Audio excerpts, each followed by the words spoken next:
Hello everyone, Barbara here and welcome back. In today's video I'm going to show you how I made this card, specifically how I partially die cut one of the flamingos. I'm using Let's Flamingle stamp set in Die-namics from the May 2018 release, along with one image from Aussie Animals, also from the same release.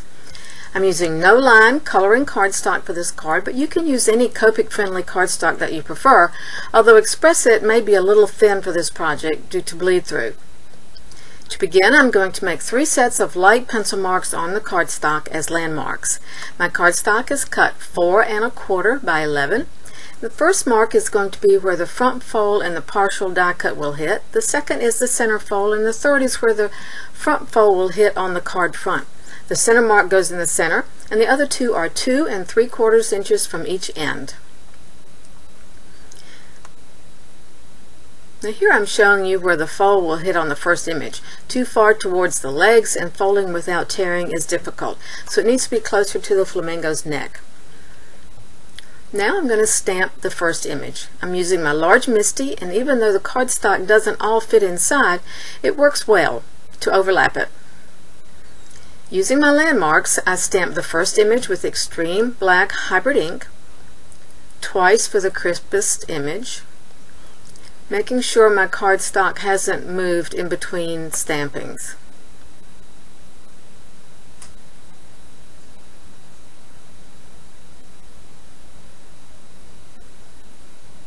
Next, I'm going to use the same image further down the card. The landmark I'm using for it is the center mark, and I'm carrying the flamingo's tail over that mark about 1/4 inch to the left of center.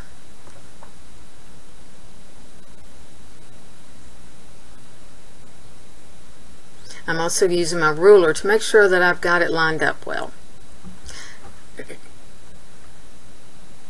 And now I'm going to stamp it twice.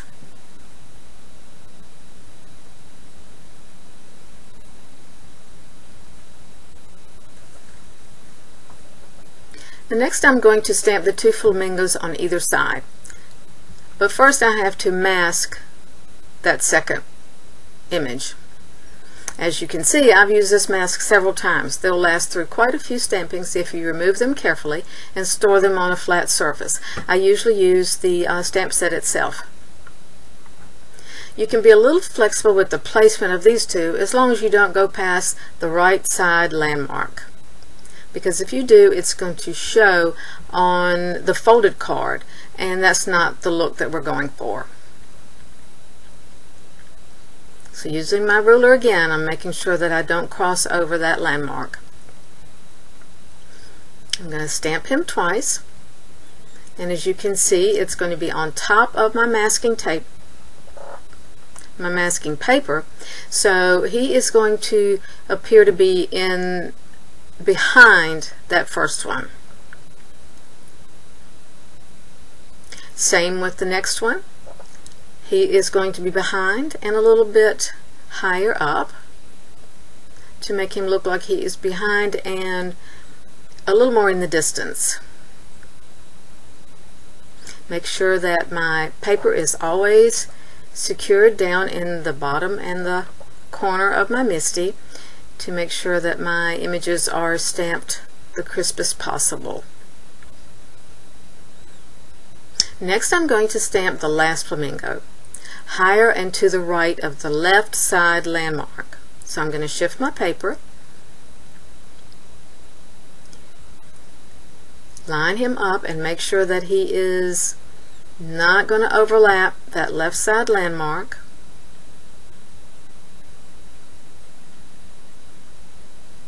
And stamp him twice.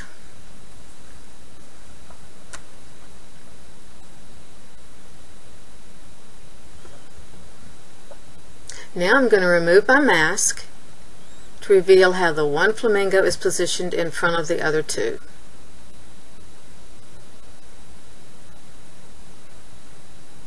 I'm going to stencil the clouds, but first I'm going to stamp the margarita glasses and the little tufts of grass.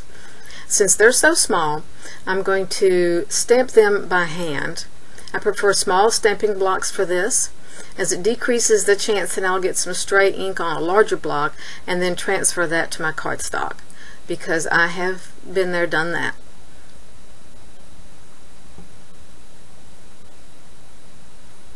So I'm just going to stamp my glass first to make sure the position is good.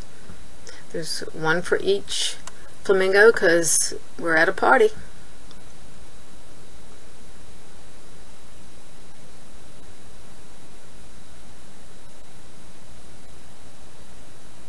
Making sure that that margarita glass does not cross over that right landmark. And now go back over with the little tufts of grass.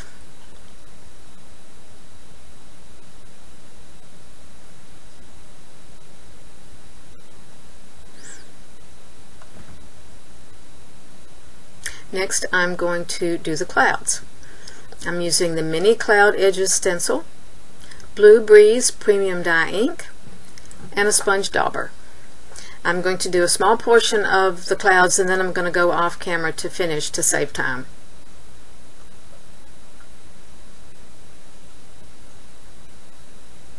I always clean my stencil off between swipes with the dauber, because if you leave any on your stencil, it can easily transfer to your cardstock. I've also done that.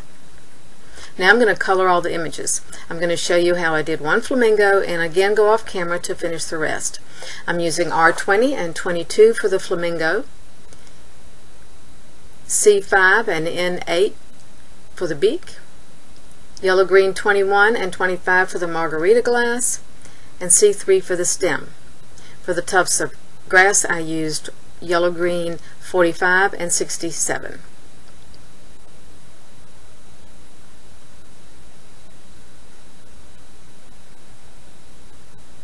And I also added some grounding water for each flamingo using blue green 000 and blue green 01.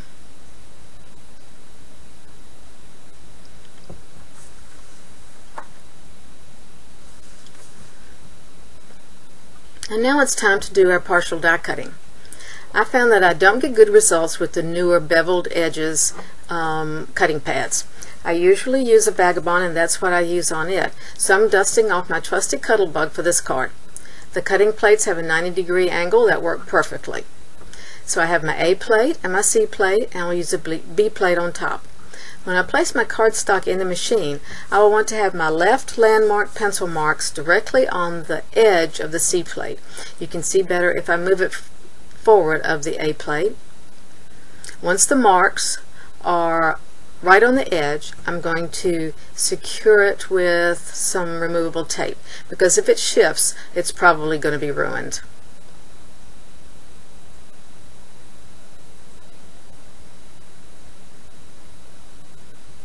I'll move it back over the A plate, because if I don't, it could rock while going through the machine and might result in an incomplete cut. And then I add my Die-namic on top, also taping it down so it doesn't shift. As I run it through the machine, I make sure that the landmark is lined up with the C plate and hold firmly on the right side as it comes through to ensure equal pressure. Once it's through, I'll carefully remove the tape. Even though it's removable tape, after going through a die cutting machine, it can sometimes damage your cardstock if you remove it too fast. Next, I'm going to score my fold lines. First, I'm going to do the center line, just as you would any top fold card, since most of the images are inside this card, and burnishing it with a bone folder.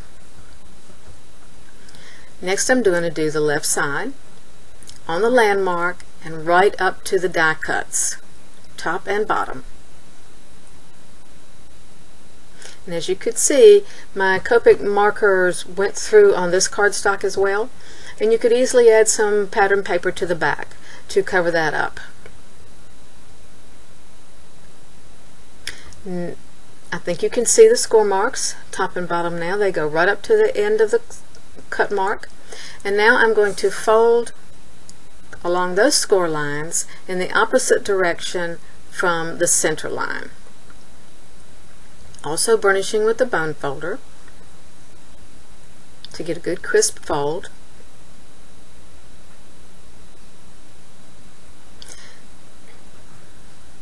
I'm going to extend the grounding water for this flamingo now just a bit onto the right front of the card for balance.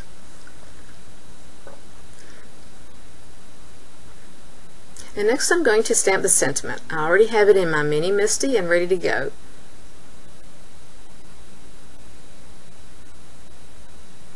Again, stamping twice for a good crisp result. And the only thing left to do now is to add a little tuft of grass and a die-cut margarita glass, which will be popped up on foam to give just a little touch of dimension. And that's it for my video. Thanks so much for watching today. I hope you enjoyed it and will give this technique a try. Be sure to check out the other classes for this release and have a great day.